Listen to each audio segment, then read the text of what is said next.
Vocês? Isso. Cumprimentar o Otávio, a Vera, que chegaram depois, a Di também, que está aí, a Miriam, né? Deve estar aí também, o Wolfgang. Alguém, todo mundo já assistiu esse filme? Ou tem alguém que não tenha assistido? Eu já assisti há muitos anos. Eu já assisti. Eu não vi. Anos. Olha, então é meio a meio. Eu acho que eu não assisti, não. Oi, Lili. Né? Eu não eu tô aqui, é que eu estou trabalhando aqui, aí deixei a câmera fechada, que eu estou no computador enquanto isso, mas a gente está aqui na hora que começar o filme, vamos assistir também. Então tá bom, e fica para o debate também, que vai ser muito legal. Eu assisti Meloni, do Fellini. Isso, que é, em português, Os Bons Companheiros, né? Ou... esse eu assisti, agora esse aí não. E tem um do Scorsese também, que chama Os Bons Companheiros, né? Se não me engano, com Joey Pesci, né? Tem... Enfim, todos os companheiros a gente já assistiu, mas esse do Monicelli a gente não assistiu. Né? E aí, enfim, nas sugestões de filmes para o dia 1º de maio, tinha esse, tinha Vinhas da Ira, tinha Tempos Modernos. Aí o Vinhas da Ira a gente assiste depois, né? A gente podia fazer uma amostra de John Ford também, em breve, né? E aí, então, eu escolhi esse para a gente assistir hoje. O filme de 63 é muito interessante, assim, que a gente vê um monte de jornais. Tem um jornal que chama A Verdade, que é do PCB, né? do Partidão, né? Não do PCdoB. PCB chama A Verdade, o jornal, né?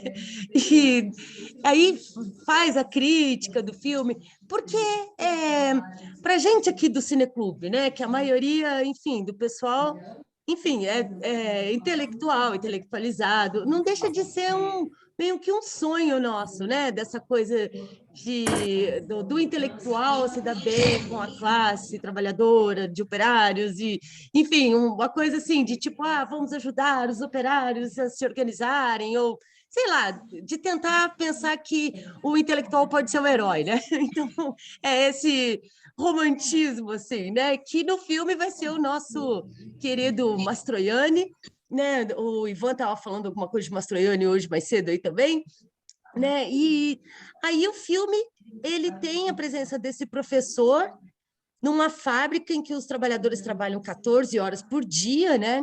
E eles não conseguem se organizar, né? Então tem lá aquela versão superior do intelectual que vai ajudar, né? E lógico, né? Depois vem Paulo Freire, né? Que mostra que a teoria, enfim, ela não pode preceder a prática, né? A praxis. Então, tipo, a teoria ela tem que vir junto com a prática, né? E é sempre uma questão, o próprio Walter Benjamin, num texto super inocente, mas lindo, que ele fala, o autor como produtor, ele fala assim, que não fica na discussão de forma e conteúdo, mas se for pensar em forma, né, como se comunicar, como escrever, né, isso pertence à burguesia, né? As formas de organização, de discurso, né, pertence a quem tem acesso aos estudos, né? Mas aí como que você pode se engajar numa causa que não é burguesa, né? Ou seja, a causa do trabalhador, mas com uma técnica burguesa, né? E aí ele vai e cita a imprensa soviética, em que os trabalhadores, por meio dos comentários, podiam participar da construção dos fatos, da história, da verdade. Claro, né? Ele não sabia que tinha censura, né? Qualquer pessoa que pudesse falar o que quisesse, ele ia censurado, né? Mas essa ideia, né, de como o intelectual pode ser, né? O intelectual ele pode ser realmente engajado, né? Uma causa operária, uma causa que não seja necessariamente burguesa, né? É quando a gente sonha que a educação pode ser direito de todo mundo, né? E aí, então, o filme, enfim, é Monicelli, a gente, enfim, é mais drama, né, do que comédia, mas essa Itália, enfim, que fica aí no nosso imaginário desse cinema dessa época também, né?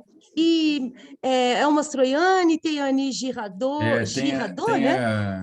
Tem a Gabriela Jordet, Gabriela Ela Giorgelli. ou é a Annie Girardot, que é casada Não. com o Salvatore, e que era o casal também do Rocco e seus irmãos, que eram casados na vida real?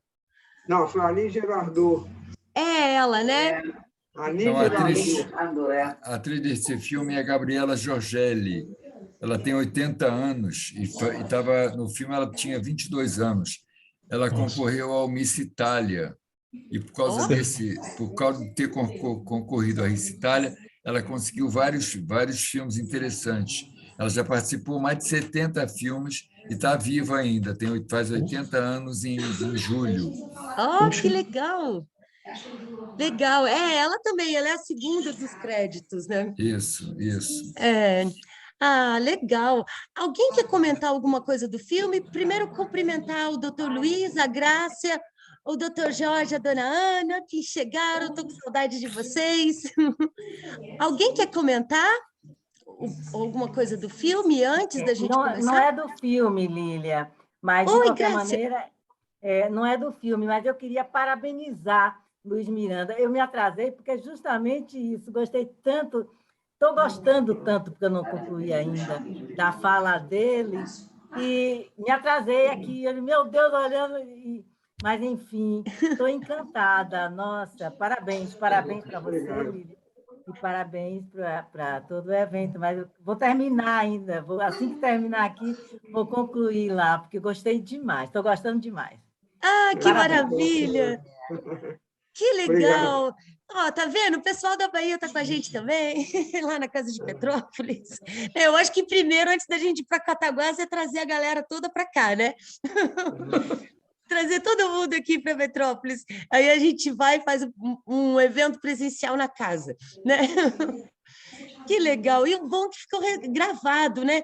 Meu pai ficou encantado com a imagem, mas a imagem não é tão boa, não é tão verdadeira de como é lá de verdade, né? É uma coisa de outro mundo. Quando o Acla me levou lá a primeira vez, nossa, eu fui com a turma da arquitetura, né, fazer a visita técnica com a Acla, e eu fiquei impressionada. Eu acho que eu nunca entrei num lugar tão lindo, né?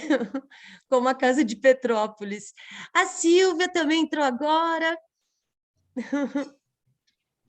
Eu achei que eu estava atrasadíssima, entrei sem câmera para ver se eu pegava, mas não estou tão atrasada assim. Não, dá tempo. Eu vou fazer o teste, então, com todo mundo. Então, chegou na hora. Tá bom.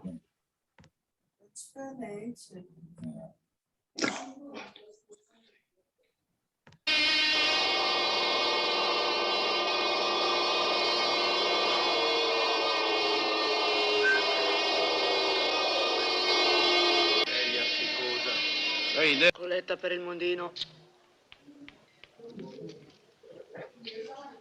Sempre collette, solamente collette sappiamo fare, eh? Raul ha ragione. Scusa, neanche questo volete fare per quel disgraziato? Che bestie siete? Te lo dico io che bestie siamo. 14 ore di macchina e mezz'ora per mangiare. Poi quando capita una disgrazia, mica andiamo dal padrone a cercare di avere un orario più cristiano. No, non corriamo mica rischi noi. Noi facciamo le collette. Pautasso? Cenerone? Pecoroni, ecco cosa siamo. Pecoroni. Cosa c'entra illuminare il pautasso? Beh, sono sempre pronto. E se dici che è mica vero, è come che dici che vuoi una sberla. A gente começa a ver e já continua, né? Tipo, não pausei. Tudo certo? Legenda? Imagem perfeita, a imagem está perfeita. Beleza. Eu vou mandar o arquivo depois também, mas ele tem no YouTube, né? Então, para quem não costuma baixar os filmes, eu vou mandar o link também do YouTube para poder ter aí também enfim, como sugestão, né? Ou encaminhar para alguém, beleza? Então, deixa eu pausar. Pronto, liberei o som também. Opa, não, ainda não. Pronto, agora sim. Quem vai ser o primeiro a falar? Ivan, quero muito ouvir também o professor Miranda, que falou que é o filme favorito dele. quiser deixar ele falar antes, pode deixar à vontade. Não, pode ir falando, o pessoal está ligando a câmera. Também quero ouvir muito meu pai, que, enfim, sindicalista a vida inteira, né? Pode falar, Ivan. Olha, como cinema é a perfeição, né? O realismo italiano é a volta do realismo nu e crua, né? Direção de roteiro maravilhoso, direção de atores perfeita, direção de diretor perfeita, a luz maravilhosa, movimentos de pessoas absolutamente genial, né? Parece assim, parece até que ele está manipulando aquelas pessoas, entrando em cena, sair de cena, cenas internas e cenas externas, cenas de estúdio. Ele dá uma pitada de amor no final, dá uma pitada de romantismo no final, quase no final do filme. É absolutamente genial, né? Perfeitinho, arrumadinho, direitinho e absolutamente revolucionário, né? Absolutamente revolucionário. É como se ele dissesse assim: nós vencemos, nós realmente vencemos. Absolutamente genial. Posso falar mais, mas vou deixar mais pessoas falarem, porque tem muito detalhe muito lindo, muito, muito bonito. Um belo dia do trabalho para nós, né? Pode passar adiante. Beleza, depois eu volto, obrigada, Ivan. Então, agora, Luiz Miranda, depois o meu pai, depois a Vera. Quem quiser se inscrever, só levantar a mão. Luiz Miranda. Eu até quero agradecer a você, Lília, a quem de direito, pelo fato de ter reapresentado esse filme, né? Esse filme me marcou muito a minha vida, porque eu assisti esse filme ainda nos anos 60. Eu também. Eu podia ter meus 20 anos, talvez. E eu sei que eu entrei no cinema Paissandu, no Rio de Janeiro, que existia na época. Eu entrei na sessão das 2, fiquei na sessão das 4 às 6, não consegui sair. E, realmente, quando eu saí do cinema, eu senti que a minha vida ia mais no sentido, digamos assim, dessa problemática mais social do que virar, digamos aí, apenas uma pessoa assim normal da minha família e tal, enfim. Então, nesse particular, esse filme é extraordinário para a minha pessoa, né? E não foi por acaso que, nesse meu livro que eu escrevi, Os Magadais, nos últimos capítulos, quando tem lá uma prisão de um revolucionário português, houve uma greve, e essa greve existiu realmente em Liege, quando eu estava lá, e o sindicato lá, para aquecer lá os grevistas, passou esse filme. Isso passou lá e o pessoal saiu com uma vitalidade nova e seguraram lá a greve, né? Então, esse filme, para mim, ele é mais do que um cinema, né? Ele é realmente uma parte da minha vida, né? Que foi realmente fundamental. Agora, do ponto de vista de cinema, acho que o Ivan falou tudo, é um filme absolutamente perfeito. E o Mario Monicelli, para mim, também, em opinião pessoal, ele é um dos maiores do cinema italiano, né? Ele é perfeito em tudo. Por exemplo, esse filme, ele parece que foi feito em uma fábrica em Turim, na Itália, com maquinário da época. Ele era perfeccionista a esse ponto, não era só a montagem, só qualquer, né? Ele tinha. E aí depois vem as partes comediantes dele, né? O Exército Brancaleone, Parente a Serpente, que é uma perfeita visão assim do mundo pequeno burguês, assim, que fazem de tudo e tal. Então, ao mesmo tempo que você ri, você chora. O Monicelli tem esse poder de fazer essa síntese, né, em poucos filmes, assim, em poucas cenas. Numa mesma cena, você tem um sujeito brigando, cena forte, ao mesmo tempo você ri das circunstâncias que estão ali, né? Isso é muito difícil conseguir num cineasta, né? Eu acho que não é trivial, né? E eu vi vários outros filmes do Monicelli, nunca mudei minha opinião, e aí, mais uma vez, eu agradeço por me ter feito esse grande favor de eu poder me recordar desse... E, por coincidência, um dos personagens do meu livro chama-se Homero, né? Mas o Homero do meu livro não é esse rapazinho que morreu, não. Foi um personagem de um romance eu até falei ontem aí na Casa da Cultura, né? Foi inspirado num personagem do Jorge Amado, num livro pouco conhecido dele, chamado Subterrâneos da Liberdade. São em 3 exemplares, e que ele contava, o Jorge Amado, nessa época, os porões da ditadura Vargas. E lá tinha um Homero, e que foi esse nome, e não exatamente só o personagem, mas o nome que eu coloquei no meu livro como personagem central. E, por coincidência, nesse filme, o garotinho que morre também chama-se Homero, né? À toa que nós temos uma Ilíada presente, né? E tal. Então, era isso. E, mais uma vez, muito obrigado. Pô. Vocês me trouxeram um pouco assim na minha vida, né? Tal, com esse filme. É isso aí. Beleza. Obrigada, Luiz. Então, agora é meu pai, depois a Vera, depois o Dr. Luiz. Aí, quem quiser também se inscrever, só levantar a mão. Conhece esse livro, pai, do Jorge Amado? Está no mudo. Eu não li. Já ouvi falar muito dele, mas não li. Não conheço, não. Eu acho que vou dar uma olhada. Eu sempre pautei assim, a análise de filmes desse gênero pela questão ideológica, né? Não consigo me afastar, é a minha cachaça, minha dependência, a minha cocaína, né? A questão ideológica. E o interessante é a gente observar que toda aquela miséria da realidade italiana, ela desaparece um pouco, ou na sua grande maioria, melhor dizendo, com o regime fascista. Eles têm a Carta do Trabalho, a Carta do Lavoro, né, né, exatamente com o regime fascista. E o melhor programa de saúde do trabalhador da Europa era do Hitler, do Adolfo, do nazismo, né?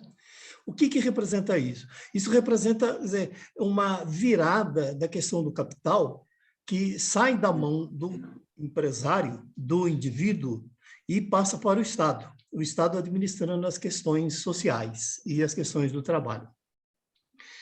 Nas primeiras greves de São Paulo do século XX, os líderes identificados eram europeus, a maioria deles italianos, fugidos ou deportados da Itália, né, ou de outra parte também da Europa, Espanha, Portugal, etc., né, que faziam movimentos sindicais na Europa. Interessante isso, né? Então, é um negócio muito, né, a ver, né? Uma coisa tem a ver com a outra. Várias situações se apresentam no filme, mas é importante observar que os trabalhadores estão sozinhos, né? Abestalhados e atrapalhados. Liderança também atrapalhadas, né? Cadê o sindicato? Já existia. Cadê os partidos? Já existia, né? Tanto é que na Itália existia o Partido Socialista, existia o Partido Comunista, né? E assim por diante. O fato é que o Partido Socialista, né, se perdeu e os sindicatos estavam fazendo um trabalho de reforma sindical. Esses trabalhadores de Turim, principalmente, não só essa fábrica, eles desenvolvem uma metodologia de sobrevivência sindical, de luta, eles criam os conselhos de fábrica. E aí sim eles conseguem realizar uma série de vitórias, né, e se organizam melhor como trabalhadores. Não vai para frente porque Turim ficou meio isolado, essa experiência ficou isolada, né? Mas repercutiu no mundo todo, né, a experiência de conselhos de fábrica, quando o sindicato não funciona e quando o partido é um bando de vagabundo. Muito bem. A Aqui no Brasil também nós tivemos essas dificuldades, até hoje nós temos muita coisa semelhante a essa fábrica, que avançou um pouco quando diz que todas aquelas situações que nós vimos na fábrica, hoje se equiparam a trabalho escravo. Entenderam isso? Risco, acidente, não tem lugar para almoçar, não tem restaurante, come no chão, come com a lama, come qualquer coisa, né? Não tem horário certo de trabalho, não tem hora de descanso, né? Jornadas sobrecarregadas, tudo isso equipara a trabalho escravo. E a Itália já tinha libertado seus escravos, seus servos há séculos. Interessante isso, né? E diz que o Brasil era um país de escravidão. Muito bem. Né? A escravidão é a escravidão do trabalho. Essa é a maior escravidão que nós temos hoje. E vai lá, não, mas hoje não tem nada disso, não tem mais as fábricas, hoje tem um computador. Idiotas, retardados, estúpidos, ignorantes. A jornada se multiplicou, você trabalha em casa para uma empresa americana lá da Califórnia, olha como é lindo, eu trabalho nos Estados Unidos, olha como eu sou besta e retardado, mas você trabalha quase 15, 16, 18 horas em casa, né? Você não tem remuneração adequada, né? Você não tem registro, você não tem garantia, você não tem segurança, né?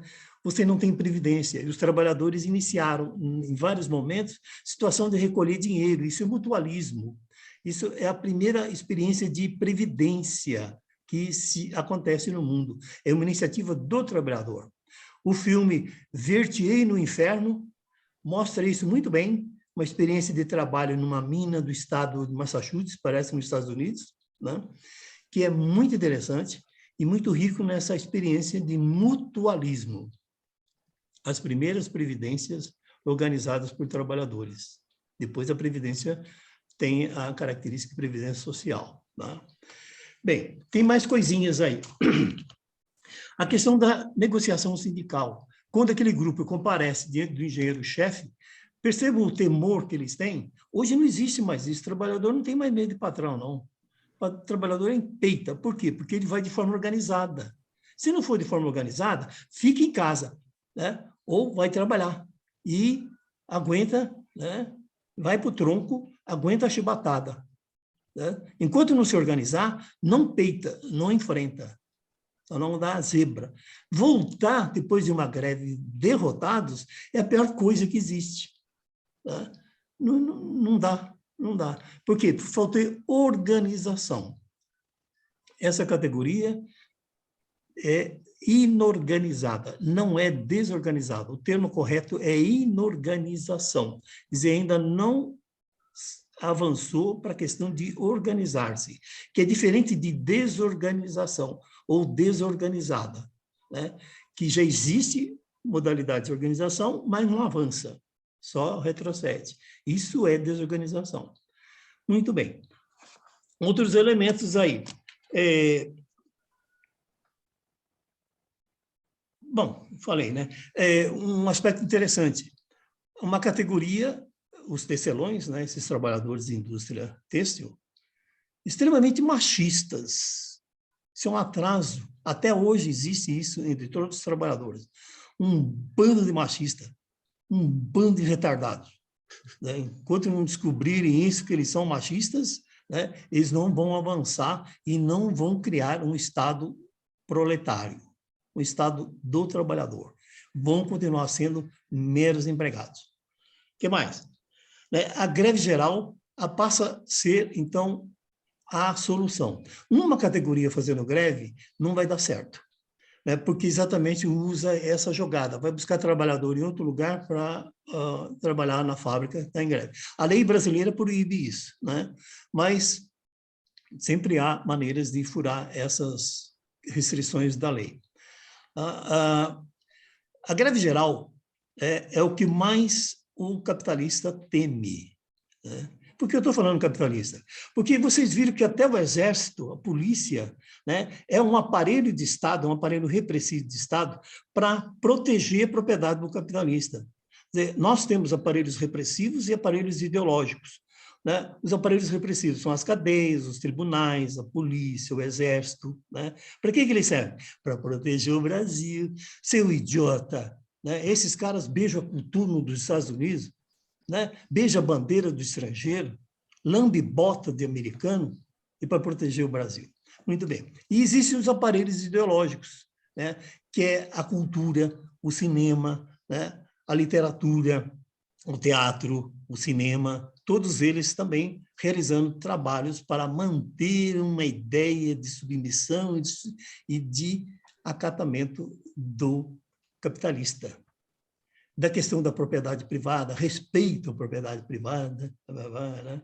Pagar os impostos, servir o exército, né?